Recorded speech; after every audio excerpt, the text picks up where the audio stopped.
Estamos aqui ao vivo, já estamos com o Vili Ribeiro aqui, meu convidado para essa live.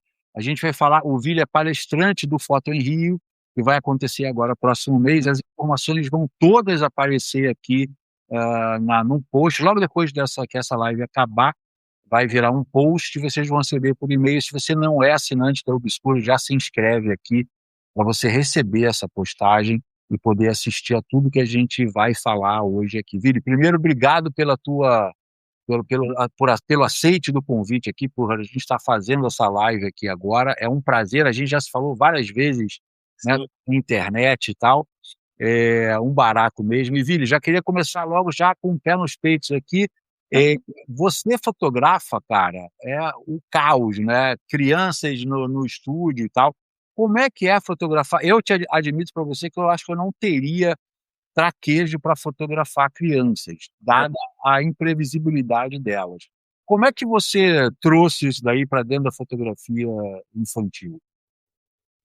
Cara, na verdade, eu comecei fotografando corporativo, né? Sim, lembro. E eu fui, antes de ser fotógrafo, eu fui produtor de cinema durante 18 anos. E aí, quando eu comecei a fotografar, eu comecei no corporativo. Comecei trabalhando numa revista onde eu fazia retratos, né, das pessoas. E, e aí eu parti por corporativo. Eu fui trabalhar para o Grupo Boticário, onde eu fiquei lá durante 3 anos, fotografando só corporativo. Já estava nessa onda de fotografia corporativa e tal, ou meio que você estava desbravando já esse mercado? Cara, eu tava, na verdade, não, eu entrei no corporativo, para te falar sinceramente, assim, eu não sei nem como. Aham. Eu tinha um amigo em comum com uma amiga que era produtora também e que me conhecia há mais tempo, e aí ela falou: "Pô, tem um cara que tá precisando de um fotógrafo, você não quer conversar com ele?" E eu fui lá conversar com ele, e aí, por acaso, assim, acabei caindo dentro do Grupo Boticário junto com ele. Na verdade, esse cara, ele era do marketing Uhum. de quando estava começando a Eudora. Lembro, aham. E aí eles começaram com essas coisas e eles queriam um registro do início da Eudora, e nem chamava Os bastidores, né? nem chamava Eudora ainda, chamava, tinha um outro nome lá que era uma sigla. Aham. E aí eu comecei a acompanhar com ele o crescimento da Eudora, desde o escritóriozinho deles, que eram, assim, acho que umas 20 pessoas, até o último escritório deles, que é ali na frente do Shopping Morumbi hoje em dia, que tem mais de 200 funcionários, assim. Uhum. Então eu fiquei com eles lá durante 3 anos fotografando o corporativo, que não tinha absolutamente nada a ver com criança. Que louco. E aí um dia eu conhecia uma produtora e ela me convidou para fazer um ensaio de infantil. E aí eu fui, assim, meio que, não dá para dizer contrariado, mas foi um pouco, vai, assim, falei: "Ah, vamos lá". Para mim, toda a experiência como fotógrafo era válida naquela época, ainda mais porque eu estava começando, né, a fotografar. Uhum. Foi ser aquela paixão, né, que a gente tem, né? Exatamente. E aí ela produziu para mim, junto com uma estilista e mais um maquiador, 2 ensaios, e iam acontecer no mesmo dia. Ia acontecer um ensaio na parte da manhã e um ensaio na parte da tarde. O ensaio da parte da manhã, eu tinha uma participação uma participação maior no criativo, assim, e a Uhum. parte da tarde era um criativo dela com a estilista. E aí, cara, é estranho falar, mas, assim, foi uma coisa meio amor à primeira vista, assim, sabe. Ah, bateu o olho e gostou? Porque eu fiz o primeiro ensaio, que foi o da parte da manhã, e o resultado daquilo, olhando ali, porque eu sempre fotografei plugado no computador. Eu não Aham, sou aham. fotógrafo de fotografar no cartão da câmera, assim, sabe. Uhum. E eu quando eu era produtor, eu estava produzindo para alguns fotógrafos já, e eles fotografavam, assim, plugados no computador. E aí eu achava aquilo demais, né, e eu achava já, né, falava: "Cara, isso é muito moderno, né, isso é tudo muito moderno, assim". E aí eu quis começar já dessa maneira. Então eu comecei fotografando plugado no computador. E aí esse meu primeiro ensaio, que está no meu portfólio até hoje. Eu estou mostrando, enquanto você está falando, eu estou passando aqui algumas fotos sensacionais, para o pessoal ver também. Sim. E aí, quando eu fui para o segundo ensaio, que era na parte da tarde, cara, eu já estava apaixonado, Renato, eu já estava apaixonado. Eu já estava fotografando aquilo ali com um mega amor, sabe. E aí, dali para frente, eu entendi que eu queria fotografar, dar continuidade naquele trabalho de infantil. Então, eu, essa produtora, a stylist, o maquiador, a gente acabou produzindo mais 3 ensaios, juntos, que acabaram virando o meu portfólio inicial, assim. Então, quando quando eu vi que é isso, sabe, eu tenho uma lembrança vaga, assim, cara, quando eu vi, eu estava fotografando para marca de moda infantil. Mentira, deixa eu te dar uma interrompida, um segundo só, porque você tocou num assunto que eu acho vital para o fotógrafo. E eu acho que claramente, como você trabalhou na produção, você deve ter puxado isso de lá também. Aham. Você falou no maquiador, na produtora, no estilista.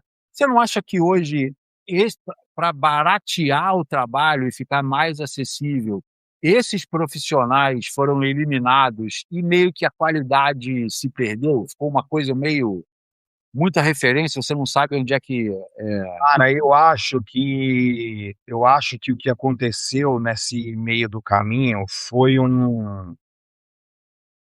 como que eu posso te explicar isso? Eu acho que foi um caminho contrário.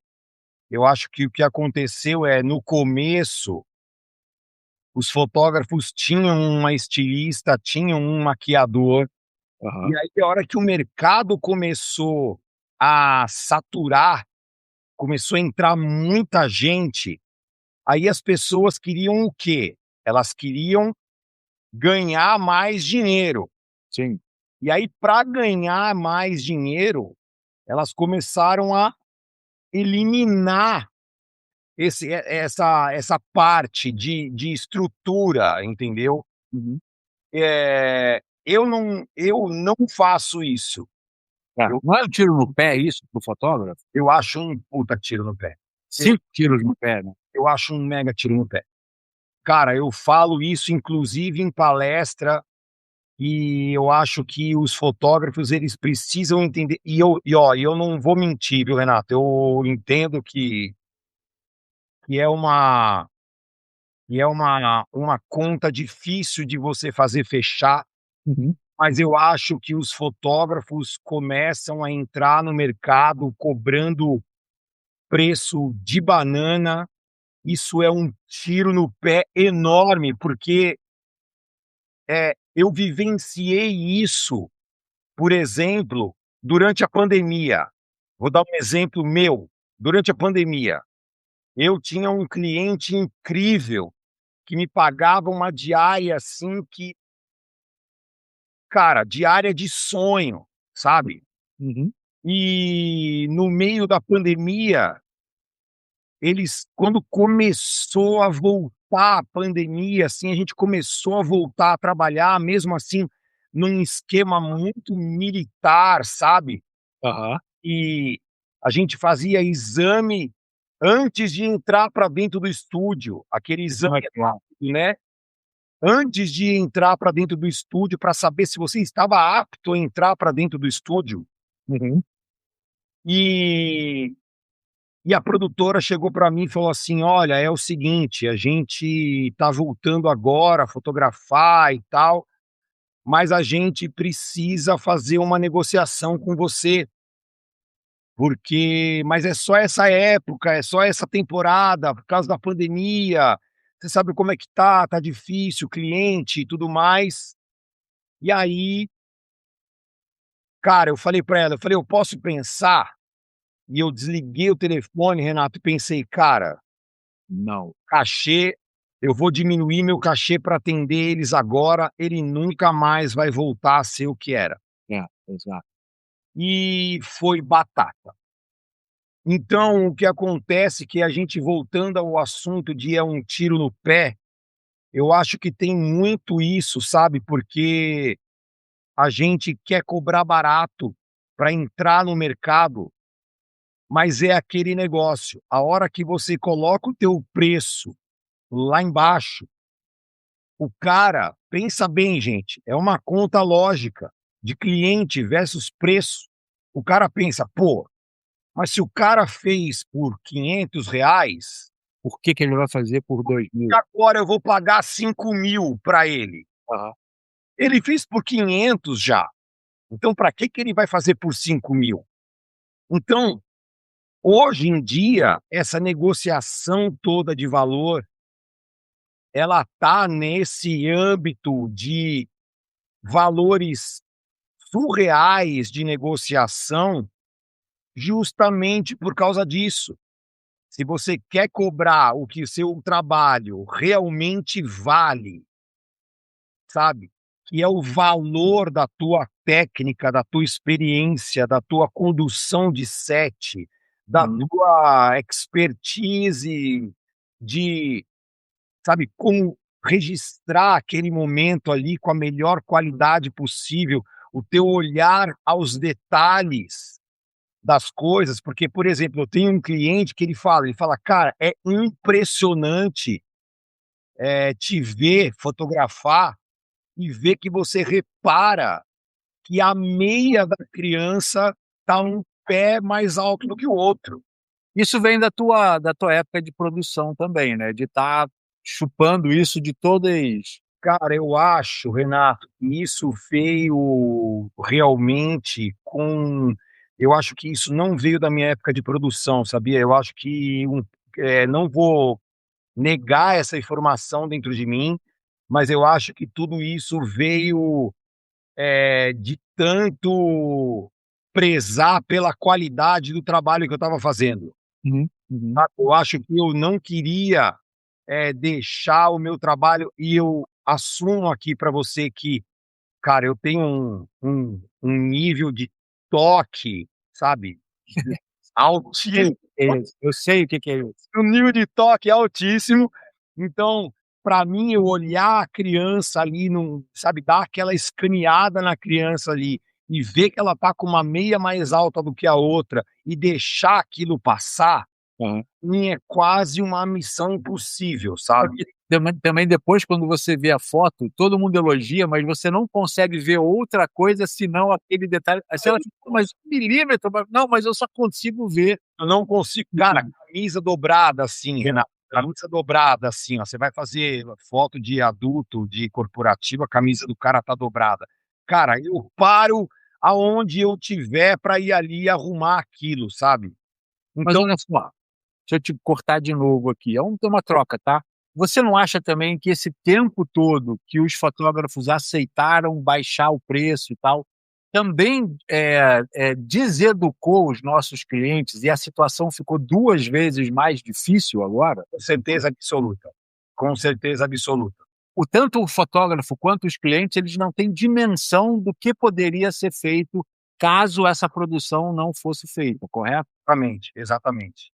E aí eu acho que é isso, sabe, eu acho que entra, a questão toda dos clientes, Uhum. entra toda uma dinâmica em relação à precificação das coisas que atinge tudo, Renato. Sim, Eu sim. falo para as mães, por exemplo, muitas mães de criança, tá, vamos voltar para o meu nicho de trabalho, que é assim, muitas mães falam para mim: Nossa, mas o mercado está impossível, porque agora eles só oferecem trabalho para o meu filho em troca de permuta de roupa. É, Cara, e eu falo, sabe por que que eles fazem isso? Que aí eu vou dar um exemplo, no caso da escolha dos modelos, que encaixa completamente 100% na precificação do fotógrafo, do maquiador, do estilista, de tudo. Que é assim, enquanto o cara, o cliente, cara, ele tá em total razão do modus operandi do trabalho dele. Porque para ele, quanto mais ele economizar, melhor. eu concordo também. O papel dele é esse, né? É jogar para baixo. E a gente não pode nem achar ruim com o cliente. Sim. Por isso que eu tento tirar o cliente da equação, porque o que acontece é as mães dos modelos entre uma marca famosa e pega e oferece na agência de modelo. Olha, eu quero crianças nessa característica. Só que eu só posso pagar com roupa. Cara, a agência manda as crianças mais lindas e o cliente consegue fechar, por que que ele vai pagar? É. Por que que ele vai pagar para as crianças se elas aceitam fazer em troca de roupa?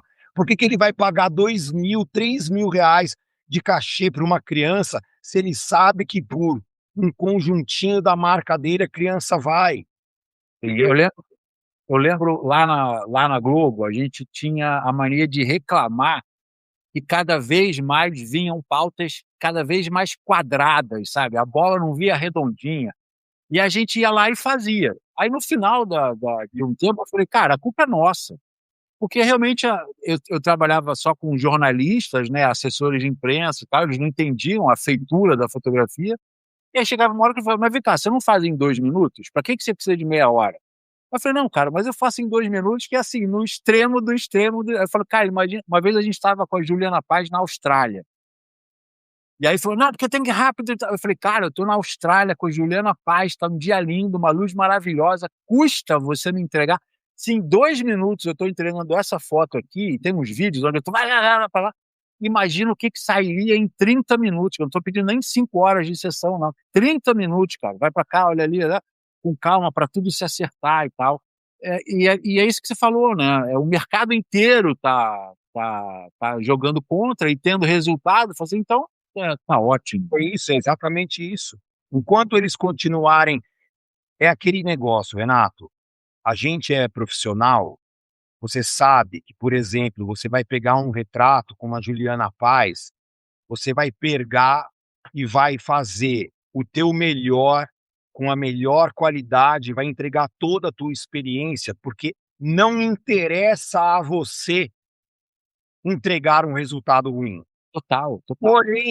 Porém, enquanto o Renato, o Vili continuarem entregando resultados incríveis em 5 minutos, A gente vicia os caras. cara, para que o cara precisa de, sabe, dar uma diária inteira pra gente fazer um retrato? O cara não precisa, porque ele fala, imagina, na próxima vez que ele for chamar, ele já fala, pô, cara, vamos chamar o Vili, o Renato, porque em 10 minutos eles resolvem essa foto pra gente. Cara, isso é a coisa mais detectável do processo, você é sempre chamado para pegar um incêndio que já está comendo o prédio inteiro. Então, eu falo, pô, mas você não resolve? Eu falei, pô, meu irmão, mas me dá um prédiozinho inteiro aí para eu fotografar numa boa. Não esse desespero, entendeu? Às vezes, Vili, até quando você tem as 5 horas para fotografar, tudo bonitinho, no estúdio, tá, raríssimas vezes, eu tô lá, vai, porque já é tão Exatamente.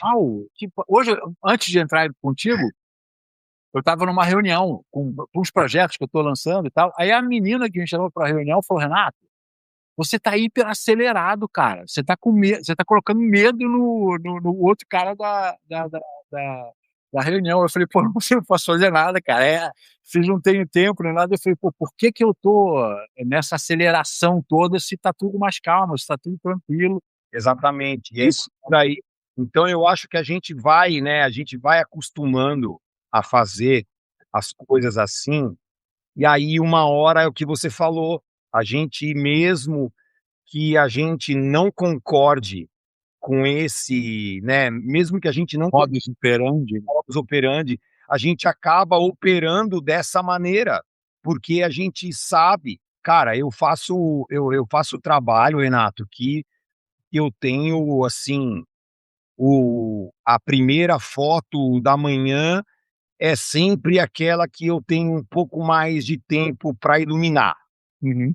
Quem decide chegar antes sou eu.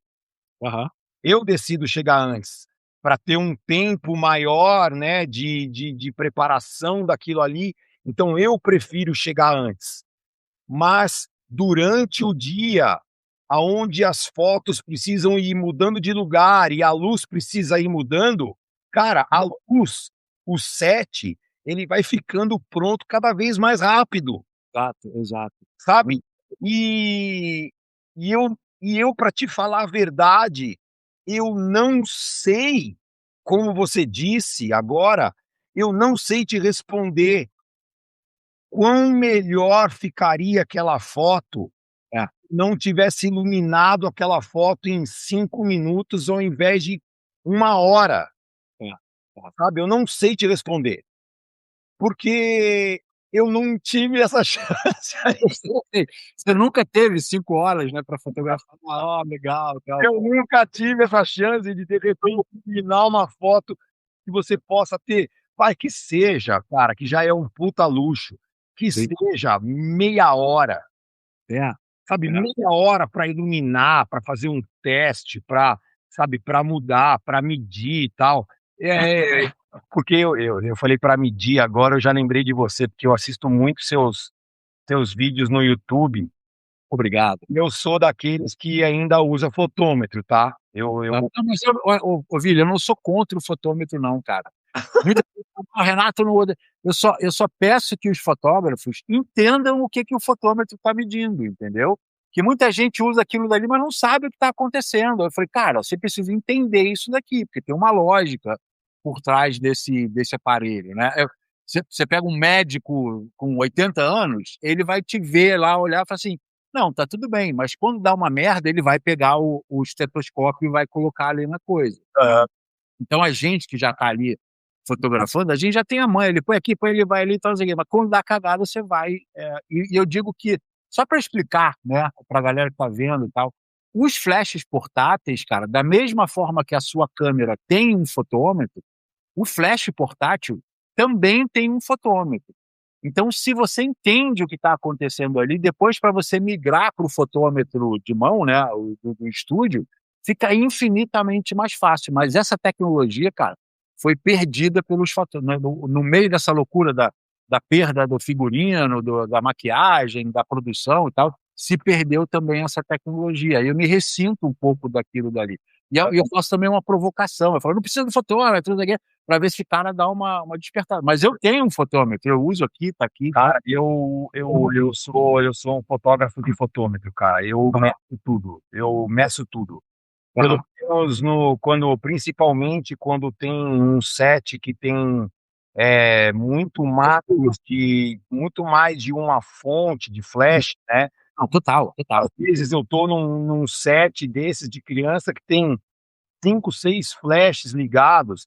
Cara, eu acho que o fotômetro ele é uma ferramenta, assim, Total. fundamental, sabe, para você entender o que é que você quer, o quanto que você precisa, o quanto de diferença tá dando de brilho de uma luz para outra, para você saber exatamente como pintar aquela cena ali, que na maioria das vezes é o que eu acabo fazendo, sabe. Mas você já caiu direto no estúdio com tocha de estúdio, né, você não passou muito para o flashinho, foi? Não, não passei pelo flashinho. Então, eu acho isso legal, cara, e por isso que eu sou tão apaixonado pelo flash. Hoje, eu admito para você que eu entendo isso que você está falando, mas como eu vim muito do flash, né, lá no trabalho eu me viciei totalmente no flash, todo esse esquema de iluminação que você fala, botar 5 luzes e tal, não sei o quê, eu monto a primeira E todas as outras, elas são frações dessa. Mas, Renato, é exatamente isso.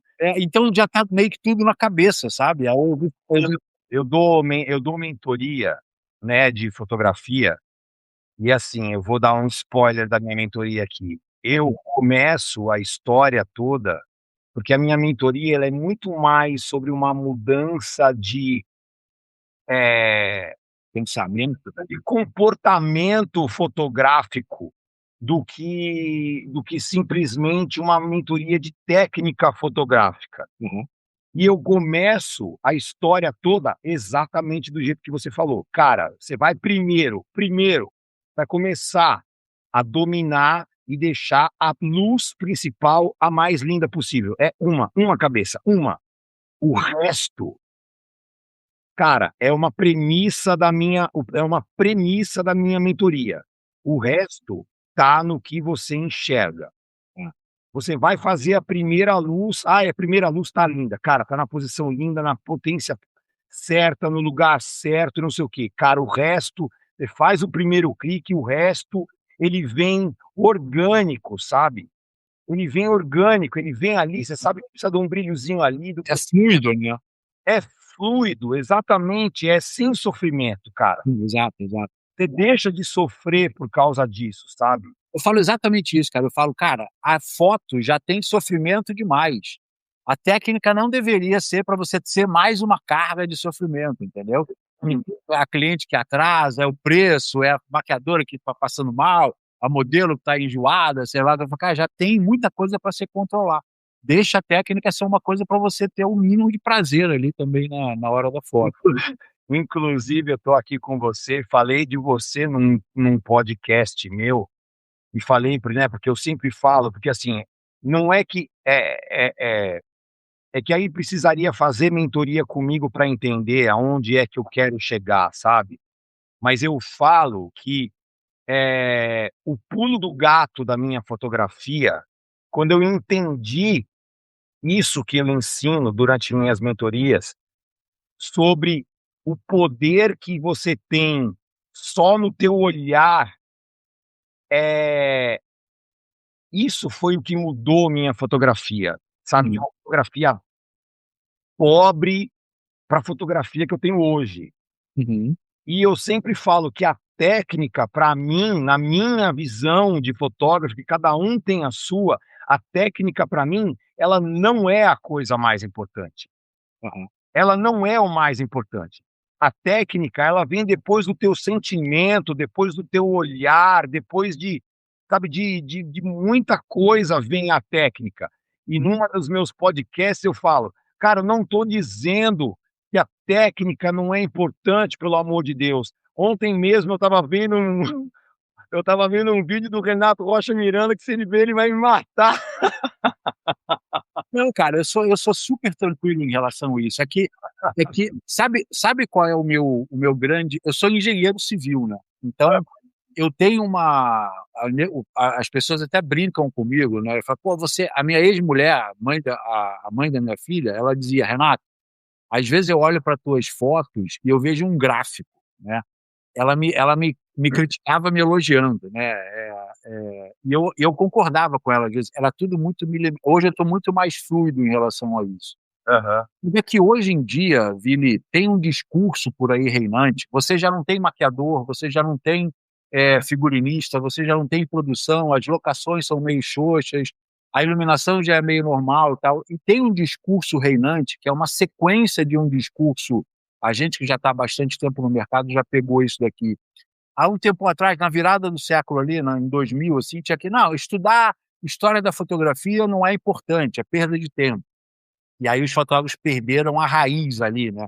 Pô, Aham. ninguém sabe quem é Richard Avedon, Helmut Newton, Irving Penn, é difícil você ver Ansel Adams e tal, a galera da moda. Não, pelo amor de Deus, olha aqui, ó, irmão, ó, do lado, ó, do lado. Comprar um livro e tal, veio essa coisa Ó, de. do lado. Peraí, deixa eu tirar aqui a tela. Aí, show. Ó. É meu livro de cabeceira, bicho, ó. Esse cara me dá vontade de abandonar a fotografia quando eu vi as fotos dele. Aí agora tem uma forma de falar sobre a fotografia que é o seguinte: "Não, eu vou ensinar para você do meu jeito, sem os termos técnicos que confundem a tua cabeça". Eu falei: "Não, cara, esse discurso ele precisa de um limite, porque senão o fotógrafo perde completamente qualquer tipo de referência". Eu falei: "Não é o termo técnico que machuca a tua cabeça, é exatamente a ausência dele que machuca a tua cabeça". Aham, E não tem como. Aí ontem, por acaso, eu até tive meio que um debate, uma discussão pelo Instagram, que um cara explicando uma coisa e eu falei: "Você está explicando errado". Aí ele falou: "Não, não, eu tenho um jeito de pensar". Eu falei: "Tudo bem, eu não estou criticando o teu jeito de pensar, mas esse jeito de pensar está errado. Não é isso que acontece". Aí ele falou: "Não, mas se todo mundo pensar da mesma forma, ninguém está pensando nada diferente". Eu falei: "Não, cara, está errado o que você está fazendo. Você não pode, se você está se propondo a ensinar, você não pode ensinar dessa forma". Ele falou: "Não, mas é que eu tenho um jeito mais fácil de ensinar". Eu falei: "Não tem outro jeito mais fácil de ensinar do que o correto. Você não está ensinando". E hoje o que você mais vê por aí, não estou criticando ninguém nem nada, são fotógrafos, cara. Às vezes eu dou também as mentorias, as aulas e tal, e eu falo: "Cara, esse cara não sabe nada de fotografia, nada de fotografia". Eu não sei se você já reparou isso, da técnica fotográfica, talvez ele saiba sobre a estética fotográfica e tal, mas eu não sei se você já reparou também, muitas vezes eu recebo fotos, né, das comunidades e tal, que eu frequento, cara: "Que você acha, Renato? Olha só, tá lindo". E aí você vê realmente que ele fez uma iluminação maravilhosa, mas a meia tá torta, o terno tá todo dobrado, a maquiagem tá ruim, a pose é sempre corporativo, o cara tá sentado tomando um café. Aí eu falei: "Cara, por que você está botando essa pose?". Ou então ele não sabe como é que ele fotografa um terno, uma pessoa de terno. Aí você vê que a imagem está corretamente iluminada, mas falta exatamente isso que eles eliminaram. E aí eles reclamam muito o seguinte: "Não, a minha direção é que é fraca". Eu falei: "Não, cara, não é, a direção é incapaz de resolver os problemas que a maquiagem, o figurino e a produção deveriam responder. Não é a tua direção que tá falhando aí, entendeu? Tem outros processos que foram eliminados nesse processo". eu tenho uma sobre dando continuidade nesse mesmo assunto que você está falando, eu falo sobre essas referências, né, que você citou agora, gigantes da fotografia, assim, e que tem gente que se você falar, cara, tem um fotógrafo hoje em dia que se você falar quem é o Richard Avedon, o cara não sabe, cara, isso é um Não tinha o Salgado, cara já. cara, isso é um sacrilégio, sabe. E eu tenho uma frase, cara, que eu falo muito na minha mentoria, que é o seguinte: "Olhar pobre, foto pobre". É, é, é, Um cara tecnicamente incrível, é. foto pode ser tecnicamente incrível, tua luz pode estar o mais bem posicionado do mundo, cara, se você tiver um olhar fotográfico pobre, tua foto vai ser pobre. Sim. Não adianta, cara, não adianta eu te dar o melhor equipamento do mundo, entendeu? Te dar um kit de Broncolor com uma Hasselblad, uma Phase One, se você tiver um olhar pobre, tua foto vai sair pobre Uhum. com equipamento de milhões, É. entendeu? Então as pessoas não entendem que essa toda essa bagagem que a gente trouxe, cara, Renato, eu falo para todo mundo, cara, eu devo ter gasto, e eu acho que se eu fizer essa conta, eu vou ter certeza, eu devo ter gasto mais um livro de fotografia do que um equipamento durante a minha jornada toda. Eu nem quero fazer essa conta, cara, eu nem quero fazer essa conta. Não, é sério, eu não eu cara, eu gastei muito em livro de fotografia, sabe. E graças a Deus eu vejo que hoje em dia, assim, eu pego certos ensaios meus e eu vejo traços, sabe, de, cara, referências que eu vi há muito, muito, muito tempo atrás, sabe. Total. E outra coisa é como que eu posso te dizer, a referência do visual que você pode transformar em outra coisa, sabe. Você entender, cara, durante minha mentoria eu instigo muito isso nos fotógrafos, sabe, Renato. É transformar grandes referências no seu nicho, independente do nicho que você fotografa. Sim. Porque as pessoas têm uma coisa do tipo: "Ah, mas eu não vou ver Eve Pen se eu fotografo grávida. Eu não É, vou ver, Richard Avedon, que era um fotógrafo de moda, se eu fotografo corporativo". Cara, transforme. você deveria ver justamente porque você fotografa grávida, porque você faz corporativo, é universal, né? Universal, cara, aquilo ali, a riqueza que esses caras te trazem, o entendimento que eles trazem de olhar, sabe, do quanto eles enxergavam com um equipamento completamente rudimentar na época. Zero automação, luzes completamente brancas, um horror e tal. Caras são lendas da fotografia e fotografavam com câmera, sabe, com Rolleiflex. É. Que, cara, se você der na mão de um cara hoje em dia e falar: "Enquadra aquilo ali pra mim", o cara vai ficar 1 hora entortando ela pra lá e pra cá até entender, sabe, é surreal, sabe. Eu acho que a gente não pode perder, gente, a raiz da coisa. O encanto, né, cara? Esses Hoje um cara de, sabe, 1900 e bolinha, é até hoje o maior fotógrafo da história. Agora, deixa eu pegar esse gancho que você botou.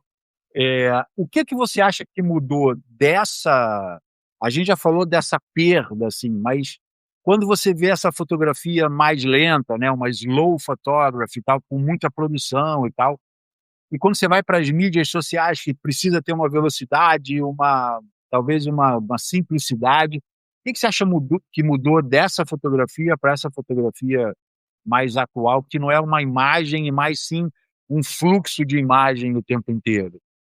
O que a gente estava falando no começo, cara, perdeu-se o cuidado aos detalhes.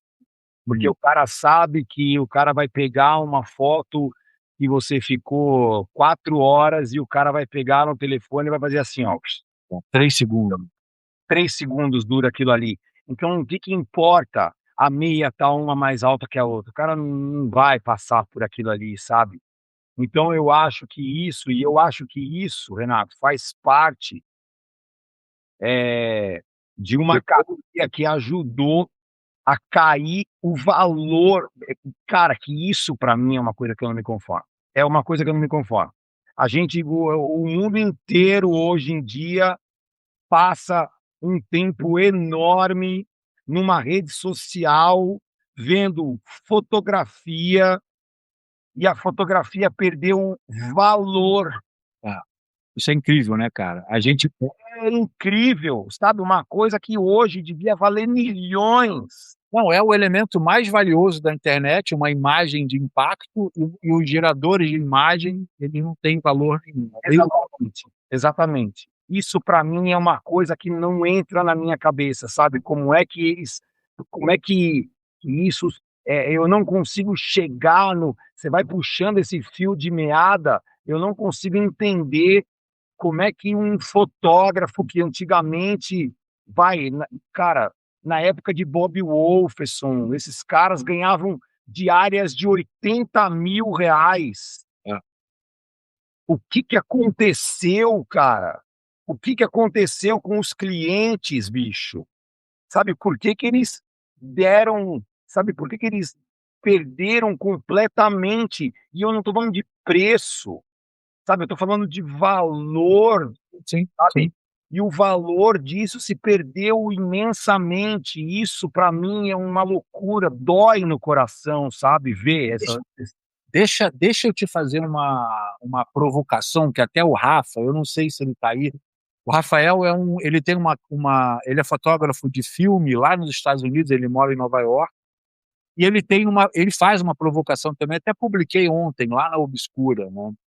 Ele acha que a IA, ela está vindo, e eu sinto isso também, que a IA está vindo para voltar essa valorização, para recuperar essa valorização do trato manual. Te explico. Como tem assim, muitos fotógrafos fazendo clichêsões normais, a IA se apropriou disso e também já está fazendo várias fotos clichêzão também normal, tal. E você vê recentemente, por exemplo, a Apple fez um anúncio do novo, eu não lembro agora qual produto que eles fizeram, foi totalmente feito, o recorte da maçã foi feito com um profissional recortando, não teve CGI, não teve nada. Uhum. A Hermès lançou um anúncio agora também todo feito com preparação manual e tal. E você começa a ver também que a IA está começando a ficar muito marcada como uma coisa mais vulgar, mais pobre, né? Não de grandes marcas. Você não acha que está chegando também num momento em que a volta dessas superproduções manuais, onde o maquiador fera vai estar maquiando, onde a modelo vai ser real, onde o fotógrafo vai estar lá, pode estar voltando também agora, graças à IA, e deixar esse mercado que a gente, por acaso, chafurdou aí, né? A gente, eu digo, os fotógrafos em geral, deixar esse mercado para IA e realmente reservar uma fatia para uma galera mais artesanal e artística. Eu acredito que eu tenho acompanhado muito o que tem acontecido com as grandes marcas de luxo, por exemplo. Sim. E eu acho que isso vai acabar sendo uma tendência, porque as marcas de luxo, por exemplo, elas sentiram com essa vinda das redes sociais, tá? Não vou nem falar da IA, vou falar das redes sociais. Elas viram um tipo de banalização da marca, Aham. né? Uma coisa que está ali o tempo todo, aquilo perde a exclusividade, sabe? A pessoa vai lá, compra aquela jaqueta que vale $50.000 e ela sai fotografando e aquilo está em todo lugar. Aquilo acaba perdendo a raridade, né, visual da imagem, então, da marca. Então eu acho que um pouco isso vai acabar acontecendo, sabe, porque a a a IA, hoje em dia, ela não tem é inegável que ela é um assunto em pauta, sabe. Eu acabei de perder um trabalho para IA. E o cliente falou para mim: "Não, a gente vai fazer com IA e não sei o que, não sei o que lá". Cara, e eu, ao invés de ficar puto, eu entendi que, cara, ele é um profissional de marketing, ele tem que mostrar para o cliente, para o dono da marca, que ele está por dentro do assunto. Então ele é obrigado a introduzir aquilo no dentro do ambiente dele, só para mostrar que ele está por dentro.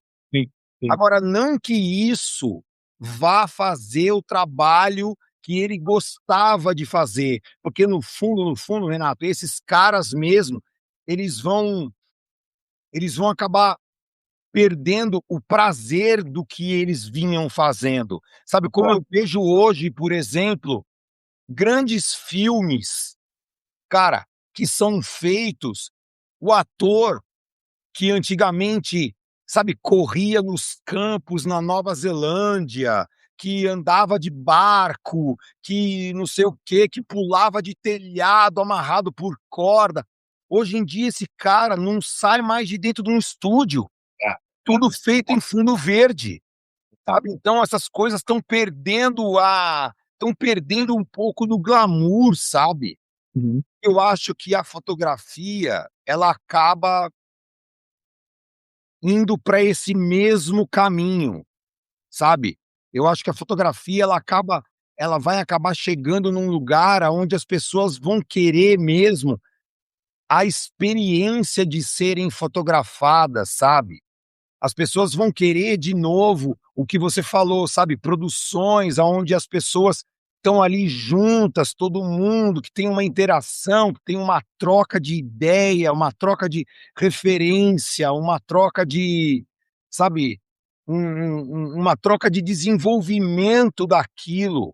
Uhum. Porque, sabe, uma coisa, já já um diretor de arte de uma agência, de uma marca, ele chega, escreve num papel o que ele quer, passa para um cara de IA, aquilo volta pronto. Ele nem saiu do escritório, ele não criou nada, É sufocante, né. cara, ele vai acabar perdendo o tesão pelo trabalho dele. Então eu acho que essas coisas elas vai acabar tendo uma reviravolta, sabe? Vai acabar voltando, porque o caminho ele não é satisfatório, sabe? Ou vai acontecer o quê? O diretor de arte, que antes tinha uma parte criativa, intelectual ali, ele vai ser obrigado, para não perder o trabalho dele, a virar um operador de máquina. Um escritor de prompt, né? Um escritor de prompt, porque aí o cara fala: "Pô, mas se isso daí tá vindo da tua ideia, por que que você mesmo não cria?". E aí o cara vai ter que voltar a sentar na frente do computador e ficar ali sentado, sabe, o cara vai virar um programador, um cara que era um artista. Então eu acho que em algum momento os caras vão acabar caindo na real desse, sabe, dessa transformação que, como a gente usou o termo, tá sendo um tiro no pé, sabe. Então, não sei, eu acho que a gente vai acabar voltando como há uns tempos atrás as pessoas voltaram a fotografar em analógico, sabe, vai entender, sabe, as câmeras, meu, cara, eu ia lá na galeria da 7 de Abril ali, tinha Hasselblad a R$ 800, hoje uma Hasselblad custa 5.000. Sim, voltaram a. Quer dizer, cara, alguma coisa aconteceu, sabe, alguma coisa aconteceu, para o cara voltar a cobrar 5.000 numa Hasselblad, alguma coisa aconteceu, Sim. sabe, as pessoas voltaram a procurar, aquilo voltou a ter valor, então, eu E as acho que eu máquinas acredito. voltaram, tá tudo voltando, né, Sim, digital. Tá bem, eu acho bem a gente está num mercado, num momento bem interessante do mercado. Eu fico muito feliz de ter acompanhado, né, fotografei com filme, com médio formato, com o celular, agora com a IA também, você poder estar no meio dessa confusão e ativo ainda, né, fotografando, pensando, eu acho um privilégio absurdo. Agora, Vili, me tira uma dúvida aqui.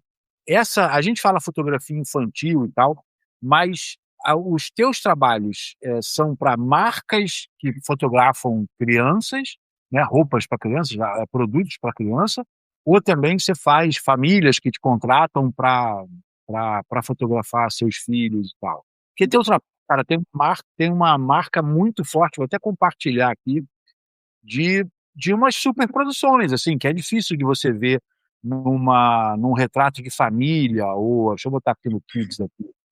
E uma outra coisa também que eu acho muito legal no teu trabalho, eu já tinha percebido isso, é uma unidade, né, tanto nos retratos, no fashion, no Kids e tal, você vê, o mesmo estilo, parece que a mesma equipe estava te acompanhando ali para fazer todos os trabalhos. Você fotografa para marcas infantis ou para famílias fotografando seus filhos? cara, eu fotografo para os 2 nichos, assim. Eu trabalho, por exemplo, isso que você está passando agora é tudo publicidade, moda, é tudo coisa para marca, para cliente, de marcas. Aham, Marca de roupa, marca de e aí essa parte agora, por exemplo, dessa menina que tá aí com a mão para cima no vestido preto, para baixo, já são trabalhos pessoais meus que eu vendo para mães que têm muita vontade de fotografar comigo, eh, e a gente acaba não se cruzando em trabalho, né, porque não tem trabalhos assim para todo mundo, né. Então eu abro diárias de foto, para atender famílias, para atender crianças que querem ter um material de qualidade, num formato editorial, hum, com o meu olhar e o meu cuidado, porque independente, Renato, se eu estou fotografando para um cliente grande ou se eu estou fotografando para a mãe de uma criança, o meu carinho e a dedicação e o amor aos detalhes, a tudo isso que eu falei até agora, ele é o mesmo, sabe. aham. Então, eu continuo fazendo foto, eh, tanto para marca quanto para crianças que me contratam para fazer ensaio, com o mesmo amor, com o mesmo cuidado, com o mesmo profissionalismo.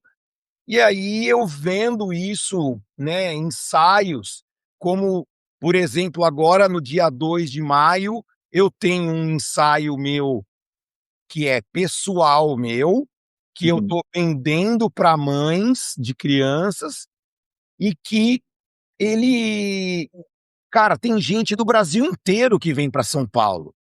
Cara, isso para mim é um privilégio enorme, sabe. Tem gente que vem de Porto Alegre, que vem de Curitiba, que vem do Rio, que vem de BH, que vem de Goiânia. Então, gente que vem de tudo quanto é lugar para fotografar os seus filhos comigo, nesse dia de ensaio.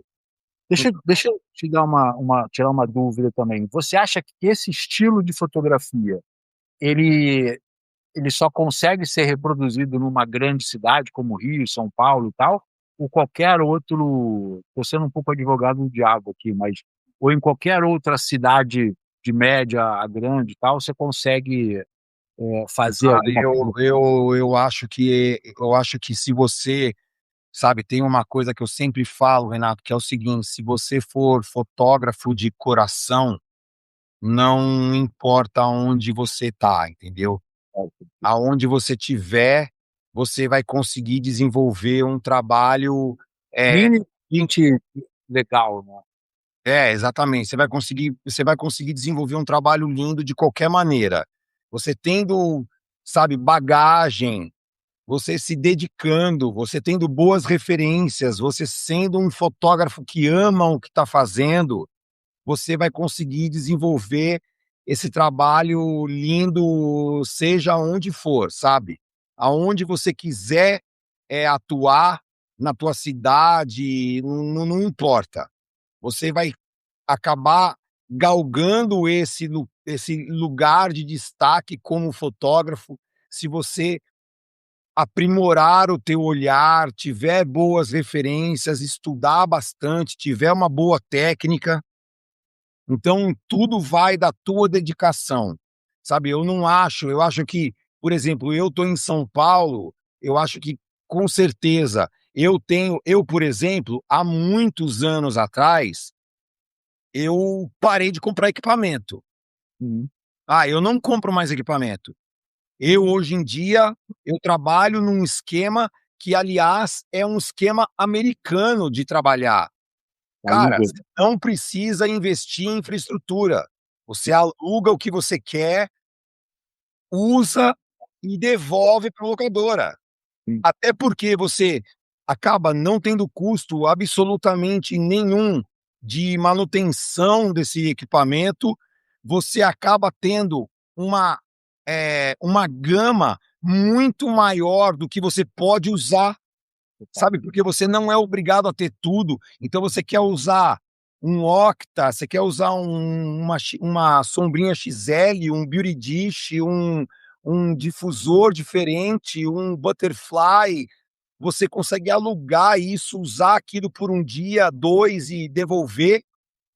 Então, tudo isso para mim é um mega privilégio, sabe. Eu tenho um amigo fotógrafo de Blumenau, por exemplo, que tem estúdio.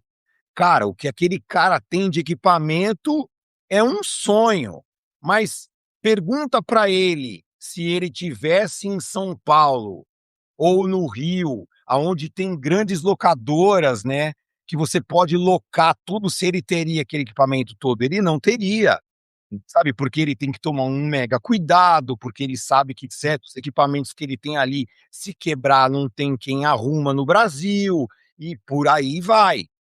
Então eu acho que as vantagens de você estar em grandes centros, né, do país, né, estar em São Paulo, estar em Curitiba, estar, no Rio, em BH, é essa é essa vantagem de você poder ter uma estrutura que te possibilite ter o melhor equipamento que você quiser, alugado por dia e tal. Mas se você é fotógrafo mesmo de alma, de coração, não importa para onde você vai, entendeu? Eu sou um fotógrafo de alma, cara, fotógrafo de coração. Não Para dá pra qualquer lugar no mundo que você me mandar, o meu trabalho vai ser o mesmo, sabe? Porque é o meu olhar, é a minha experiência, é o meu amor, é o meu, sabe, é o meu jeito de fazer aquilo que vai imprimir nas minhas fotos. não dá para isso uma característica evidente. Você vê na foto que quem está fazendo ali estava se divertindo e curtindo demais ali. Sim, sim. Foto tem a qualidade é indiscutível e a tua felicidade ali também é patente. E vem cá, Vili, 9 e 10 de junho é o Foto em Rio, aqui no Rio de Janeiro, na Lapa, Ville de Galli, o hotel. Você está palestrando em qual dia?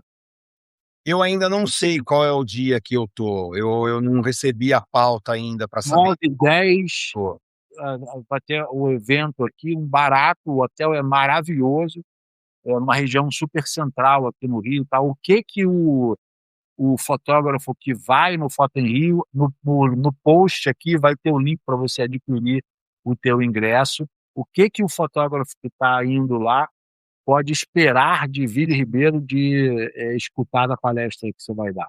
cara, eu vou falar inclusive sobre trabalhos autorais. Uhum.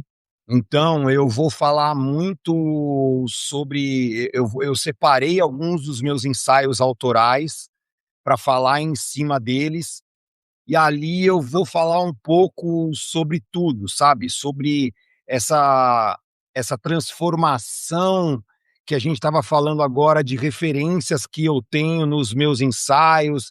Eu vou falar sobre produção, eu vou falar sobre, sabe, sobre direção, sobre luz, sobre como pensar num ensaio autoral, porque eu acho, Renato, que os ensaios autorais, eles, quando você se propõe a ser o seu próprio cliente, sabe, quando você é o teu cliente e você tem que criar algo que seja grandioso e que seja satisfatório para você mesmo, isso Uma- acaba desenvolvendo um crescimento dentro de você enorme, sabe? tá. E eu acho que os fotógrafos precisam disso, sabe? Eu tenho visto muita gente com trabalhos assim, cara, cópia um do outro, É. sabe? Eu acho que as pessoas estão faltando um pouco de personalidade, sabe? Tá faltando um pouco de assinatura. Eu falo isso, cara, e os fotógrafos eles ficam pé da vida comigo. Eu falo, não é a IA que está acabando com a fotografia, que está atrapalhando a fotografia. É esse copia e cola que vocês estão fazendo, que você. Outro dia, no meio de uma live, eu falei, ó, vou mostrar para você retratos corporativos. Abri o Google e coloquei retratos corporativos. Vieram os mesmos retratos, fundo cinza, cadeirinha de couro, as mesmas poses, a mesma luz, o mesmo figurino. Aí eu falei, cara, não é a IA que está fazendo isso. Vocês escolheram um caminho aqui e estão seguindo sempre por esse caminho. É justamente fora aí, né, com os grandes nomes, as grandes referências, que tá o salzinho, o tempero que você vai escutar. Não está sendo a IA. E pelo Exato. contrário, a IA vai pegar essas mesmas referências e vai fazer com mais facilidade, com mais rapidez. Então vai matar vocês. Então tratem de buscar. E sabe o que eu acho mais louco, cara? É que logo depois vai pergunta, mas onde é que a gente pega a referência? Eu falei, porra, cara, vai no Google e coloca mestres da fotografia, qualquer coisa, aí você vai ver vários nomes ali e começar. Cara, ou vai no. Tem que ser um pouco isso, sabe? Eu acho que a gente tá precisando, as pessoas estão precisando entender que a fotografia, ela não nasceu em 2020, cara. A fotografia nasceu em 1900 Anos, bolinha, é. sabe? E tem muita gente que passou por esse caminho e que, é, sabe, primeiro criou a trilha, depois fez a terra batida, depois pôs o paralelepípedo, depois asfaltou e depois pôs a calçada para a gente chegar aqui. Não, e é engraçado que Agora estamos esquecendo disso, sabe?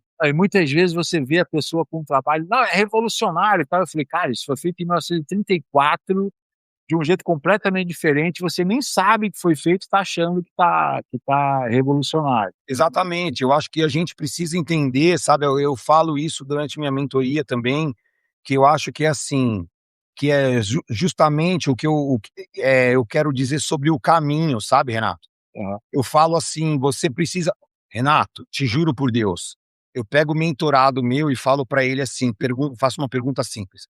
Fala uma coisa para mim, quem é tua referência É, na fotografia? Quem é tua maior referência? Renato, o cara aponta o cara que mora na cidade dele. Você fala: exato. "Bicho, não é possível". Falo: "Cara, eu quero uma referência, alguém longe, alguém que você fala: 'Cara, isso daqui eu não vou chegar'". Porque o Intocável. problema não é chegar naquele cara, mas é o quanto você trilha em busca daquilo. Você vai trilhar um caminho que até você chegar naquilo, a evolução, cara, é um negócio que não tem preço, é surreal. É. E o quanto você precisa, você cara, eu vou dar um exemplo simples, Renato, que você sabe. Pega uma foto, fundo branco, Richard Avedon. Faz igual. Vai lá e faz igual. Eu fiz uma vez, foi essa semana agora, um cara lá na comunidade lá da Obscura, ele falou: "Pô, pessoal, eu queria estar testando aqui algumas coisas, umas técnicas novas e tal. O que que eu devo fazer?" Eu falei: "Ah, pega o vídeo do fulaninho, pega o vídeo do fulaninho", essa galera aí do YouTube. "Pega o vídeo do fulaninho", eu falei: "Meu irmão, pega essa", aí peguei o Horst P. Horst, que é um fotógrafo de 1900 e lá vai bolinha, e o cara é de uma luxuosidade, assim.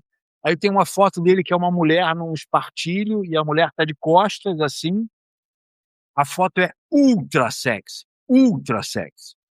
E aí eu falei: "Cara, pega essa foto aqui e replica isso daqui. Se você conseguir chegar nesse nível de fotografia aqui, com a tua câmera com autofocus, com a tua lente ultra nítida, com a tua luz Godox ultra pack, blá, blá, blá, blá, blá, se você conseguir montar isso daqui, você já está no caminho certo. Se pelo menos você tiver dificuldade de chegar aí, você já está no caminho certo. A última coisa que você vai fazer é buscar referência no YouTube.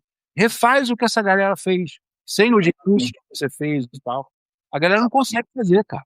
Não consegue, é o que eu falo, eu passo uns exercícios durante minha mentoria, que é justamente para as pessoas entenderem o quanto falta elas enxergarem, porque elas estão preocupadas com a técnica, com o flash, com a marca da A câmera, nitidez máxima, né. com a nitidez da coisa, não sei o quê, e elas não estão parando para imaginar e para enxergar que o que falta nelas, cara, tá no corpo dela antes mesmo dela clicar alguma coisa, sabe. Essa foto aqui, ó, tá vendo aí? É, então, imagina. Eu falei: "Faz uma chama uma modelo, coloca a luz assim, coloca mesmo fundo e tal, faz minimamente parecido". Essa foto, cara, olha aqui, foi em 1934, se eu não me engano. Olha lá, 39. Meu Eh, Deus. você consegue imaginar fazer essa foto em 1939, cara? É Não, um é surreal. surreal, né, e o cara fez rindo isso daí, entendeu. Esse e outras, né. O Não, que esse você vê embaixo do braço dela que tá na sombra, embaixo do braço tem um recorte de um cara, você pô, fala: "Não, não é possível. pô, Não, esse cara estava possuído pelo demônio". total, esse cara aqui eu olho umas fotos, cara, e eu falo: "Meu Deus do céu, como é que esse cara fez isso daí", entendeu. É, Não, realmente tem um trabalho de fotógrafos antigos, assim, que você olha aquilo ali e você fala: "Não, não é possível". E outra, né, Renato, muitos deles não copiaram de lugar nenhum, criaram e aquilo. isso é que é o pior de tudo, né, cara, o cara tirou, tem uma foto do Irving Penn de uma salada, que são 2 colheres, assim, um azeite, um negócio, e cara, você olha assim, você fala: "Cara, isso aí é uma obra de arte". Deixa eu ver se eu encontro aqui. É uma obra de arte o que o cara faz. E hoje você pega, eh fotografia de comida, né, é totalmente, olha que loucura essa foto, tá. Deixa eu mostrar aqui pra você aqui, espera aí. Olha que loucura essa foto, olha que delicadeza essa foto, cara. Você olha e você fala assim: "Meu Deus do céu, como é que eu vou refazer essa foto?". Tá, quando consegue ver? Aham. Espera aí, vai aparecer aqui. Olha que loucura, cara. Não, eu Talvez fico imaginando o que ele tinha de equipamento, sabe. Eu fico pensando: "Meu Deus do céu, cara, esse cara pintou isso aí, ele não fotografou, ele pintou", sabe. é, exato, exato. Olha que maravilha de foto. Isso é para você botar um quadro e botar não é nem na tua cozinha, na tua cama ali na Exatamente. Não, o cara era realmente incrível, cara. Tem umas coisas que é isso, né, Renato, esses caras eles tinham um olhar artístico que alta. é isso que essa galera que tá agora, cara, não desmerecendo, tá, Renato, porque tem muita gente incrível Sim, sim. fotografando hoje em dia, muita gente incrível. Mas falta muita, mas eu acho que e outra, eu acho que todos esses que eu falo, cara, são incríveis. Se a gente sentar para tomar um café, para tomar uma cerveja, esses caras vão falar: "Meu, porque eu amo Avedon, porque eu amo", sabe, eu amo, La Chapelle, eu amo não sei o quê. Cara, eu assisti pela quarta vez agora o Diário de Andy Warhol, que tá na Netflix. Netflix, é. Cara, maravilhoso. Cara, David LaChapelle, Era assistente dele. cara, você fala mentira. É. David LaChapelle, cara, era amigo do Andy Warhol. Você olha as fotos dele, se existe alguma coisa moderna no mundo hoje, é David LaChapelle. É E o fogo. cara o cara é antigo demais da conta. Então você fala: "Meu, esses caras eles trazem, sabe, referências das coisas que você fala: "Meu, não é possível", sabe. Não, é uma dificuldade muito grande mesmo, é meio frustrante até, cara. Mas já não tem jeito, né, é o caminho que a gente escolheu, vai ter que é o desafio de cada um, né, eu acho que eu vejo isso, por exemplo, na Obscura eu vejo muita gente: "Pô, Renato, falta referência, falta referência, falta referência". Lá no Instagram é batata, se eu faço um vídeo falando sobre equipamento, a Nikon lançou uma lente, não sei o que e tal, dá 20.000 visualizações. Se eu falo outro dia eu botei sobre a Gerda Taro, a mulher do Robert Kaplan, o trabalho da Ai, mulher meu disse, Deus. deu 500 visualizações. Então também tem um discurso dizendo que querem referência, mas quando a referência chega também no fotógrafo que é famosinho no bairro ali da coisa, não vai muito longe, entendeu. Concordo contigo também. Mas eu acho que um amigo meu fala isso também, ele fala: "Cara, vocês são a resistência, vocês têm que produzir, botar mais coisa e tal, porque, tem que sair daí também de algum jeito, né". A Sim, sim. galera antiga tá se indo aí, tá mais quieta e tal, perderam acho que o bonde da internet também, então de certa forma tem que ter esses oásis aí. Sim. Qual a dica que você daria pra gente terminar esse papasso aqui que a gente poderia passar aqui umas 13 horas falando Fácil. fácil. A gente vai se encontrar lá no Foto Rio, com certeza, eu vou estar lá também, a gente troca uma ideia. Aham. O que que você diria hoje para o fotógrafo que está querendo ir para esses ensaios mais, infantil, retrato, moda e tal, mas um trabalho mais elaborado, qual é o grande conselho que você daria?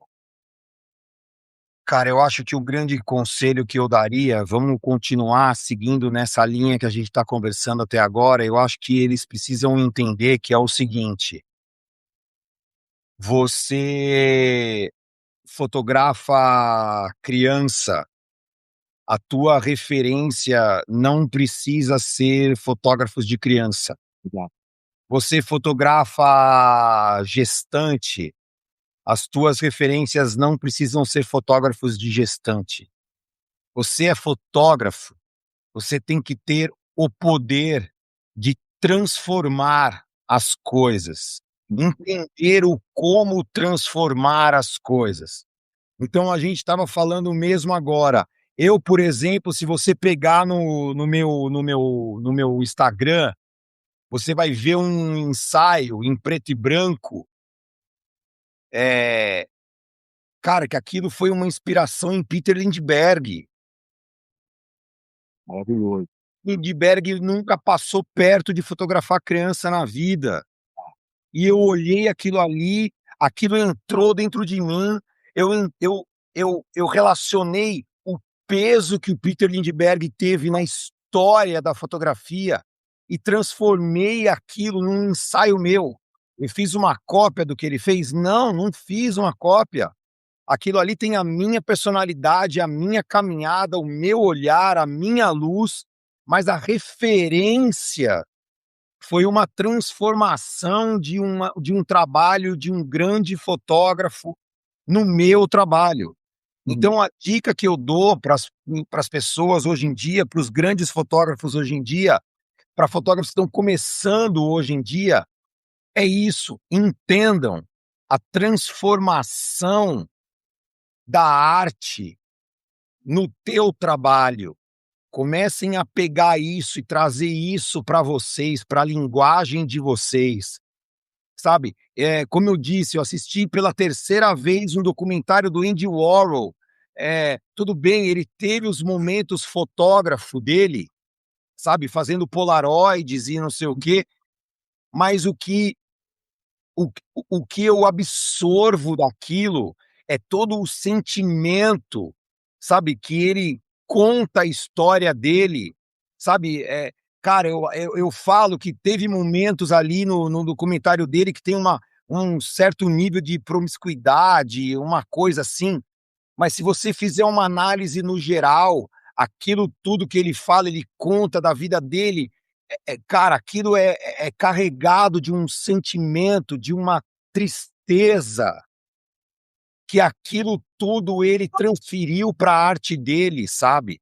E eu acho que isso a gente precisa resgatar e fazer isso com o nosso trabalho, sabe? Pegar grandes fotógrafos e transformar, sabe, um David LaChapelle num ensaio. Olha só, cara, você não tem. Pensa bem você, Renato, você conhece. Você é um O cara que Pinto Carrasco, você não pensa você não transforma um ensaio de David LaChapelle num ensaio de bebê, é uma loucura. Loucura. cara. Loucura.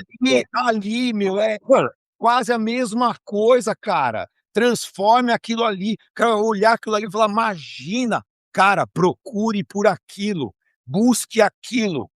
A evolução que você vai ter dentro de você, dentro do teu olhar, dentro da tua luz, da tua fotografia, da tua produção, vai ser uma coisa tão gigante até você chegar perto daquilo, que a hora que você realizar o mínimo, você vai ter crescido 10 anos de carreira, cara. Não, ia ser um ensaio fantástico, cara. De criança, David LaChapelle ia ser pancada. Não é? Pensa bem, cara, é um negócio colorido pra caramba. Ah, A é. forma Saturadaço, mó crítica social louca e tal. Ia ser foda. Mas, voltando assim, você não acha também que o fotógrafo ele perdeu um pouco essa potência de criticar visualmente, assim, entenda bem, assim, na tua foto também eu vejo um manifesto, Vili Ribeiro, ó, é isso aqui, ó, daqui você não passa, é daqui para cima que a gente vai. sim, E sim. perdeu essa capacidade. Eu vejo muita gente assim, eu falo isso, né, o fotógrafo é um demolidor. Vocês demolem com as suas imagens, né? E também o ato de você clicar uma imagem, você está matando outras milhares que você deixou não crescer, né? Não aparecer. E você não acha também que o fotógrafo, e hoje em dia também com essa nossa polaridade toda, essa crítica, essa incisão assim que o fotógrafo é capaz de fazer, também não está ficando um pouquinho morna? Os fotógrafos ficam com medo de incomodar visualmente também? Exatamente. Eu acho que é aquele negócio, né, Renato? O mundo ficou. A gente tem que concordar que o mundo ficou chato demais em relação. Careta pra caceta, né? Careta demais, né? Ao mesmo tempo. E é engraçado, né? Porque é um contraste. Ao mesmo tempo que as pessoas querem mostrar uma coisa super revolucionária, uma coisa despreconceituosa com tudo, com a comunidade LGBTQIA+, e não sei o que, não sei o que lá. No fundo, o povo é careta, né? Eles É. não estão abertos à conversa, eles não estão abertos a nada, eles não querem ouvir crítica, eles não querem nada. Logo, né? Ele não consegue assimilar. Eu te odeio e foi, né? Morreu. Exatamente. Então isso é realmente uma loucura, porque Eu acho que muitos fotógrafos, eu acho que eu vou ter que me incluir nessa, porque apesar de eu fazer muita coisa que eu faço porque eu quero e acabou, entendeu? Eu não vou nesse, sabe, eu não vou nessa ferida, sabe, de ser uma pessoa revolucionária como o David LaChapelle, por exemplo, que coloca umas coisas ali, né, fotografa umas coisas religiosas no meio de nu, não sei o quê. Então, eu não vou nesse lugar, mas eu sempre falo, Renato, eu acho que o que me deixa triste é imaginar que se eu quisesse hoje bombar, era só eu fazer uma foto altamente, sabe, é a própria frase do Andy Warhol que a gente estava falando agora, se eu quisesse os meus 15 minutos de fama, cara, eu pego uma foto, meto uma mulher sabe, uma mulher vestida de freira, segurando um bebê branco, um negro, um de ponta cabeça, com um negócio no chão, pronto, no dia seguinte eu virei notícia. Em 15 Mas aí segundos. em 10 minutos eu desapareci também. Na semana seguinte ninguém lembra mais de mim. Então, até onde vale, sabe, essa exposição, esse risco? Eu acho que tá todo mundo muito assim, sabe? Eu não desmereço esse medo que as pessoas estão de se arriscar, sabe? Apesar de sentir falta de ver, sabe, alguma coisa mais revolucionária assim, eu não desmereço esse medo que as pessoas estão de ousar, porque realmente o ousar hoje em dia é um risco Perigoso, né? muito grande, é um risco muito grande. Verdade. Pô, Vili, queria te agradecer imensamente, cara. Batemos aqui mais de 1 hora de Muito obrigado, Renato. Foi um prazer enorme.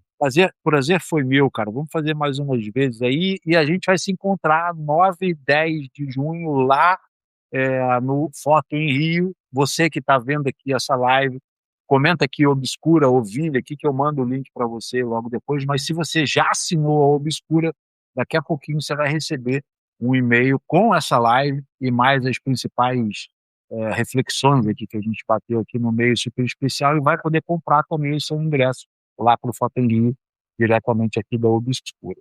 Vili, brigadíssimo, obrigado a você que... Muito obrigado, Renato, pelo convite. Foi um prazer enorme. A gente se vê no Rio daqui a pouquinho.